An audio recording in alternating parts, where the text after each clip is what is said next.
여러분 안녕하세요. 찾아가는 새벽기도 시카고 한인제일연합감리교회 조선영 목사입니다.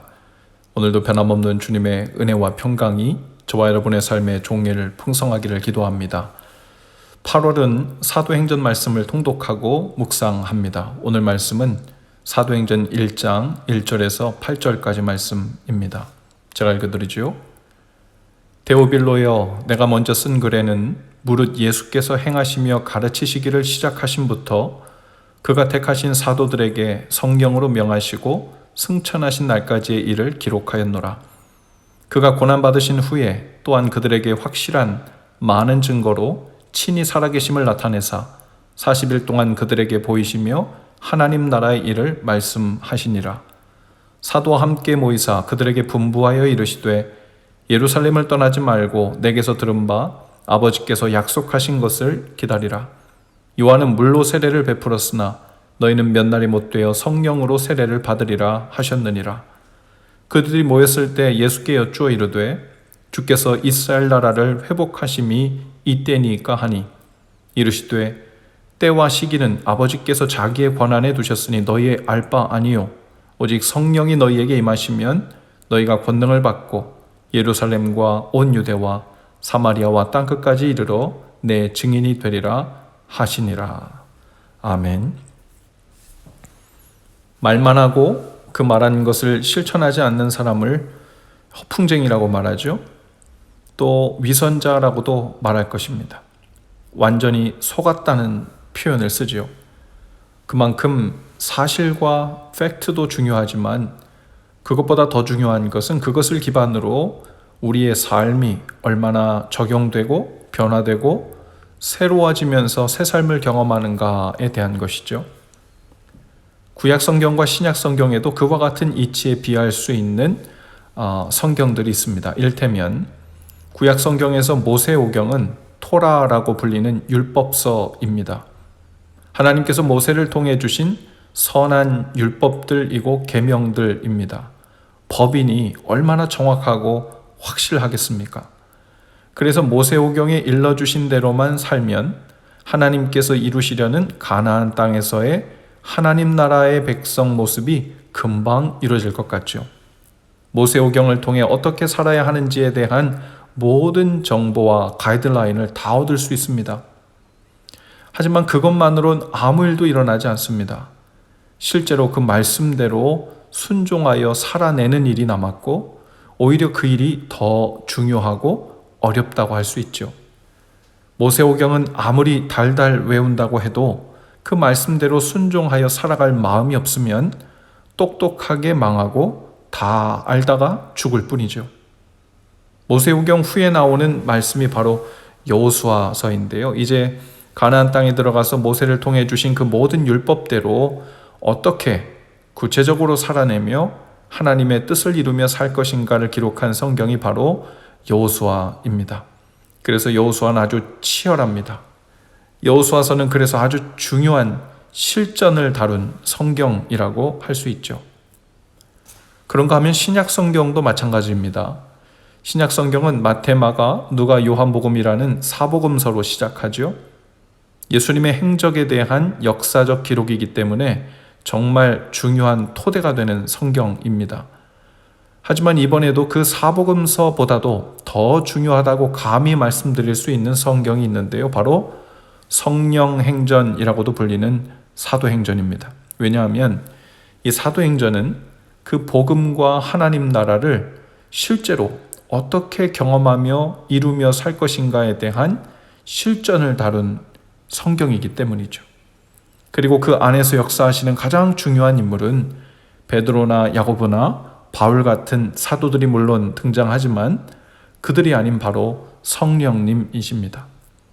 사도들을 통한 복음의 행적을 기록했다고 하여 사도행전이지만 사도들 안에서 일하신 더 중요한 분은 바로 성령님이시죠. 그래서 우리는 감히 신앙생활에 대해서 이렇게 말할 수도 있습니다. 아무리 교회를 오래 다니고 아무리 훌륭한 신학대학에서 최신 신학을 공부한 사람이라고 해도 성령께서 우리 안에서 오늘 어떻게 일하고 계신지에 대한 관심도 없고 이해도 없고 알지도 못하는 사람은 사실 신앙생활이 무엇인지 모르는 사람이라고 할 수 있죠.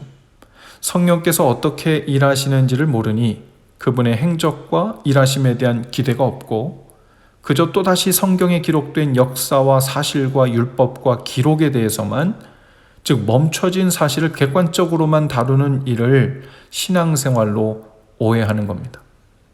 오늘 본문 사도행전 1장에서도 바로 그 가장 중요한 분 성령님에 대해서 주목하여 말씀하고 있고, 또 그분을 통해 이 땅을 산다는 것, 즉 신앙생활을 한다는 것이 무엇인지를 가르쳐주면서 첫 장을 시작하고 있죠. 5절의 말씀과 같이 당시 사도들과 예수님의 제자들은 요한의 세례만 받고 알고 있는 상태였습니다. 요한의 세례는 회개의 세례였습니다. 즉 죄를 회개하는 것으로 정결함을 얻는 세례라고 할 수 있죠. 그러나 요한의 세례는 처음부터 홀로 존재할 수 없는 세례였습니다. 짝이 있어요. 요한이 예수님의 오실 길을 예비하러 왔던 사람이었던 것처럼 요한의 세례 또한 예수님이 주실 세례, 즉 성령의 세례를 예비하는 세례였습니다. 그러니까 회개의 세례인 요한의 세례에서만 그치면 아직 완성이 된 것이 아닙니다. 하지만 당시에도 사람들은 요한의 회개의 세례만 받은 상태로 좋은 믿음을 가지고 있다고 착각하기도 했습니다. 그 세례를 받은 후에 실제로 더 착하게 살았을 수도 있고 이전보다 죄를 덜 지었을 수도 있죠. 하지만 하나님께서 원하신 것은 죄를 회개하는 것에서 멈추는 것이 아닙니다. 약속하신 성령을 통해 간신히 회개하는 데에 머무는 것이 아니라 성령님의 인도함을 받으며 하나님 나라를 위해 사는 새로운 삶, 거듭난 삶을 살기를 원하신 것이죠. 6절에서도 사람들은 그저 약속된 하나님의 나라가 어느 때 임할 것인가 하는 그 때와 시기에만 관심이 있었습니다. 마치 회개 세례만 받고서 이제 다 준비되었으니 하나님의 나라가 임하기만 기다렸다가 구원받으면 되는 게 아닌가, 그게 신앙생활 아닌가 하는 태도와 같았죠. 하지만 예수님은 다시 말씀하십니다. 너희가 이 땅에서 사는 동안 관심을 가져야 할 것은 하나님 나라가 언제 올 건가에 대한 때와 시기가 아니다. 너희의 알 바 아니다. 바로 너희의 알 바, 너희가 관심을 가지고 주목해야 될 것은 무엇이냐면 성령의 인도를 받으며 증인되는 삶을 하루하루 살고 있는가에 대한 것이다. 이 말씀이죠. 8절입니다. 오직 성령이 너희에게 임하시면 너희가 권능을 받고 예루살렘과 온 유대와 사마리아와 땅끝까지 이르러 내 증인이 되리라 하시니라. 아멘. 오직 성령이 너희에게 임하시면 이라고 할 때 여기 오직이라는 단어의 뉘앙스를 잘 읽을 수 있기를 바랍니다. 오직, 단지라는 뜻입니다. 마치 이런 의미와 같아요. 너희는 신앙생활이라는 것이 그저 회개의 세례를 받았다는 인증서를 받은 후에 이제 구원받아 하나님 나라에 언제 들어가면 될까 하고 그 때와 시기만 목을 빼고 기다리는 것이라고 생각하느냐? 아니다. 신앙생활이라는 것은 단지, 오직 성령님이 너희 안에 오셔서 일하시도록 너희를 내어놓는 일이다. 신앙생활이라는 것은 단지, 오직 성령께서 너희에게 임하여 가까운 곳이든 먼 곳이든 그분이 이끄시는 대로, 이끄시는 모양대로 부활하셔서 살아계신 예수님의 증인으로 사는 것을 말한다. 그러면 그것이 진정으로 하나님이 원하시는 변화되고 새로워지는 삶, 이 땅에 머물러 사는 동안 너희에게 주어진 미셔널 라이프, 즉 사명적 삶이다. 이런 의미죠. 신앙생활이 위기를 맞을 때가 있는데요. 위기의 때를 맞았다는 것은 단지 주일 예배를 빠지고 마땅히 드려야 할 헌금을 빼먹고 새벽 기도를 미스하는 것을 말하는 것이 아닙니다. 신앙생활에서 가장 큰 위기는 무엇이 하나님께서 기뻐하시는 뜻인지, 교회의 모습인지, 사명인지를 잘 알면서도 그것이 실제로 우리의 삶 한 골은 아무런 연관도 없이 영향도 주지 않는 상태에서 그대로 신앙생활의 모습을 유지하는 것을 말합니다. 마치 여호수아의 삶은 시작되지 않고 모세오경만 달달 외우는 모습과 같은 이치죠.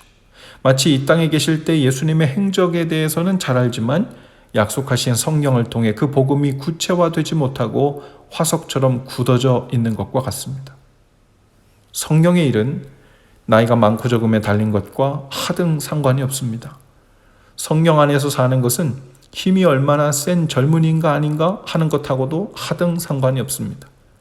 우리가 가진 능력과 재능과 또 소유와 힘과 상관없이 성령 안에서 이끌리는 사람은 그날그날 그리고 그때그때 하나님의 뜻하신 바를 이 모양 저 모양으로 성취하고 이루며 사는 사람입니다. 그 성령의 사람이 하루하루 성공한 인생을 사는 것이죠. 오늘 이 아침에도 이 말씀이 우리의 마음에 지식과 깨달음으로만 머물지 않기를 바랍니다.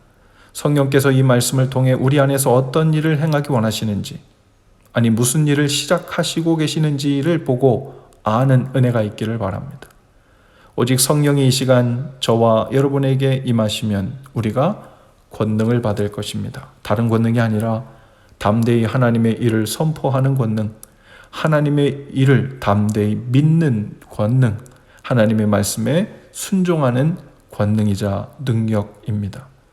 그리고 주께서는 저와 여러분을 하나님께서 살아계신 증인으로 사용하실 거예요. 부활하신 예수님의 증인으로 사용하실 것입니다. 보이지 않는 성령 안에서 사는 사람이라는 성령의 증인으로 살게 하실 줄로 믿습니다. 기도하시겠습니다. 주님, 오늘 저희는 다른 것을 원하지 않습니다. 하나님 나라가 언제 어떻게 임하게 될지 궁금하지 않습니다. 왜냐하면 우리가 오늘 성령 안에서 하나님 나라를 경험하며 이미 주님 안에서 살고 있기 때문입니다.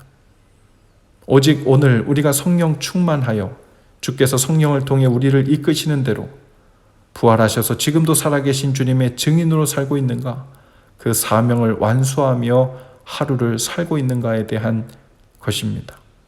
오직 그 일이 오늘 우리의 삶에, 우리의 가정과 교회에 이루어지게 하옵소서. 더불어 오늘 이 아침에도 몸과 마음의 질병으로 고통 중에 있는 주님의 백성들을 긍휼히 여겨 주옵소서. 예수님의 이름으로 나음을 입고 깨끗함을 입게 하옵소서. 예수님 거룩하신 이름으로 기도합니다. 아멘. 여러분 오늘도 말씀과 동행하며 화이팅입니다. 저는 내일 아침에 다시 찾아오겠습니다.